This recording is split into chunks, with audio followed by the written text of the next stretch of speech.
Well, welcome back this morning, joined by a familiar face. It's Megan Stanton from Michigan Works. And today we're talking about the all-important follow-up after you've completed your interview. And it can be an awkward situation, Megan. And for a lot of people, still an important thing to do. And why is the follow-up so important? It shows a different level of communication, understanding, and gratitude is such a personal characteristic that we all should be demonstrating. You know, we want to work with people that are appreciative of our time. So you're demonstrating those skills that you want, that employers want from you. And it also gives you another opportunity to be able to actually talk about maybe something you forgot to talk about. So it's a good idea, and I like that you mentioned it's not necessarily just to sell yourself again, but important to be grateful. Absolutely. Job searching as well as looking for employees takes a ton of time of investment. So that employer decided to invest their time in you. And so it's good to be able to recognize that. And now we kind of compared the job searching process you've said in the past to dating, and it can be awkward. And there, for this as well, are some do's and don'ts when it comes to the follow-up, correct? Yes, this is absolutely, doing your follow-up is absolutely interpersonal skills at an expert level.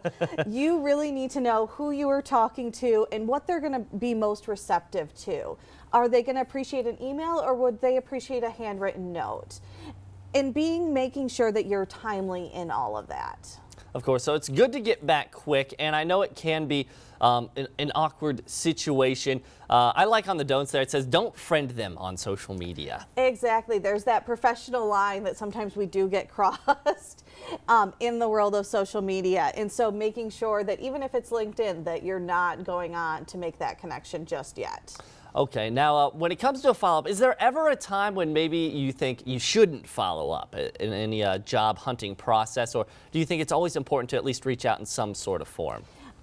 That follow-up is always good, but make sure it's timely. So Okay. if it's been 2 weeks, you've missed your opportunity. I would say if it's too late, then you probably don't want to do it. It'll come up as kind of random, and they probably already made that decision. It's not really worth to do it at that point, but to do it immediately after. And I think as long as you're doing that timely, it's always worthwhile. When is that golden set amount of time to kind of reach out again? If you are doing an email follow-up, it should be that day, because email's instant. There should be no reason maybe you have to go back to a different job, you have some other responsibilities, but it should occur within that 24-hour period after that interview. And also too, that's when you're freshest with what they know from you, and when they're freshest with what they remember you as well. So you can tap into that and make those memories last a little bit longer.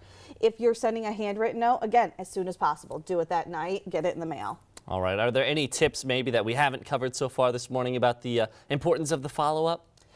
Just making sure that you're being authentically you, tapping into what their needs are. Because ultimately, when you're job searching, you're looking to fulfill a need with that employer. What are their needs? What are they looking for? And really tap into that in that thank you note. All right, well, Megan, I want to thank you for joining us this morning. Thank and you. Encourage you guys, go stop by Michigan Works, bug Megan. She is full of answers and always so willing to help everyone out. And we can help you write that thank you note. We can help you proof that email. All right, perfect. Well, thanks again, Megan, for waking Thank up you. bright and early.